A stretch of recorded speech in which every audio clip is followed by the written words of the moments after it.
In this episode, you add up the remaining views to complete the game screen. This is what the UI should look like at the end of this episode. I'll be showing you how to use a faster approach to group and align views when working with constraint layout. Alright, let's get started. To get started with the design, I'll drag in two buttons.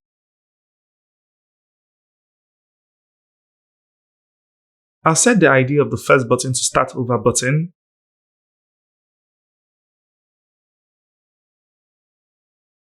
Then also set the ID of the second button to Info button.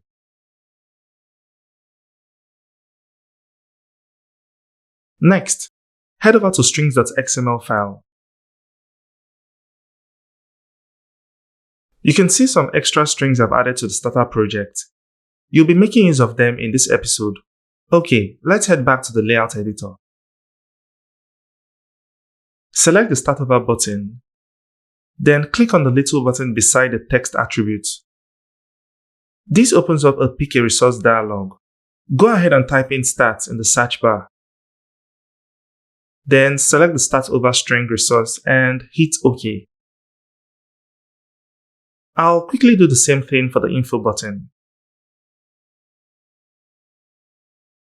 Cool, now we have the two buttons set up.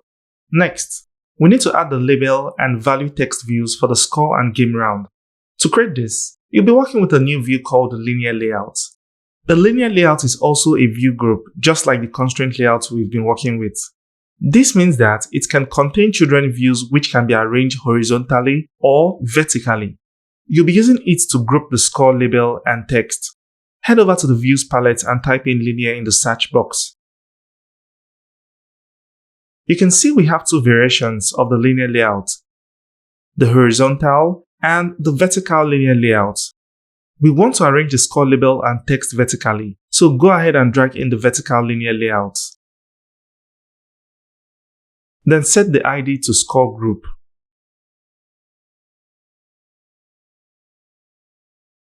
Next, we need to add two text views inside it, one for the score label while the other one for the score itself. Go ahead and drag in two text views inside the linear layout. Set the ID of the first text view to game score label.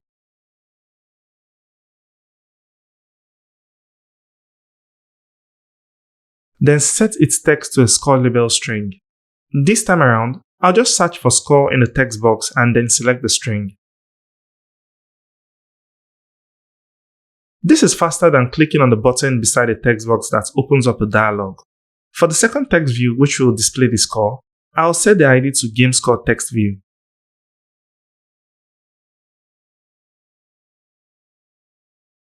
For its text, I'll set it to 0. Don't worry about the warning that says you should use a string resource. You'll be setting the value programmatically later on in this course, and I'll show you how we can handle this without having to create a string resource. Now that we've gotten the two text views set up, let's set up the width and height of the linear layout. As you can see, it is unnecessarily big. Okay, set its width and height to wrap content. This makes the linear layout as big as its children, and you can see that we don't have any extra space. Cool. The next thing to do is to align the children to the center. For this, you set the gravity.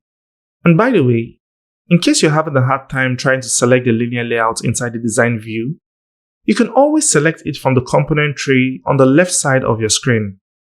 Once it is selected, go to the Attributes panel and search for gravity. Then click on the flag icon beside it. This opens up a menu that shows you different values you can select. I want to center the children on the horizontal axis, so I'll go ahead and select Center Horizontally. Then click on the Apply button to save the selection. In case the text view doesn't center, just make sure that the width and height are set to wrap content.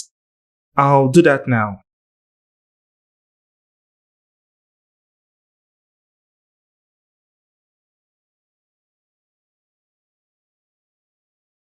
And the text views are now centered horizontally.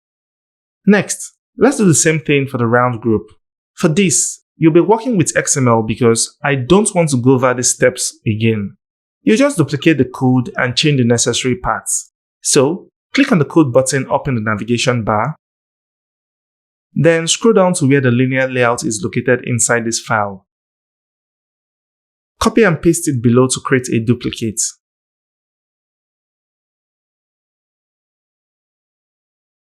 First, change the ID of the linear layout to round group. After that, you change the ID of the first text view to round label. Then the text to the current round label string resource. For the second text view, just change the ID to game round text view. We are done with this, so click on the Design tab to switch back to the Layout editor. We have one problem. The round group is directly on top of the score group. Moving and positioning them would be very problematic. For this type of scenario, Android Studio provides us with some tools that help toggle the visibility of views. Inside the component tree, hover over the column in front of the score group. You can see an eye icon and it says Visibility Not Set. Click on it. You can see two visibility groups, one for Android and the other for something called Tools. The one for Android toggles the visibility of views in our app, while Tools Visibility toggles the visibility of views in the Layout editor. This means that the Tools Visibility has no effect when you run your app. I'll go ahead and select Invisible in the Tools Visibility section. This hides the score group from the design view, but it is visible in the blueprint view below. Selecting Gone would make it invisible both in the design and blueprint view. Okay, now that we've got the score group out of the way, select the round group and set its height to 100. This is just temporary. We want to be able to easily move it around. Then, drag the round group to the right of the screen, just before the Info button. Set its height back to Wrap Content. Then you go back and make the score group visible once again. Phew! We're now done with this setup. It's time to add constraints. I'll show you a faster way to do this. Select the new controls you added, and if the Hit Me button is mistakenly selected, just hold down the Shift key and then click on it. This deselects it. Then right-click on one of the selected views. Hover over Chains in the menu, then select Create Horizontal Chain.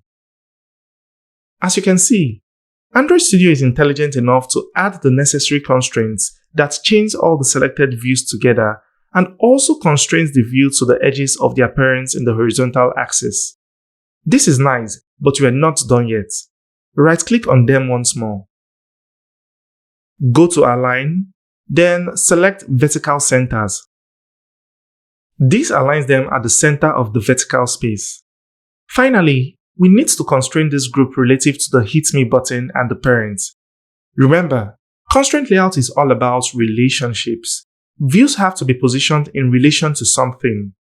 What we just did here was to position these controls in relation to each other. We also need to position them in relation to their environment.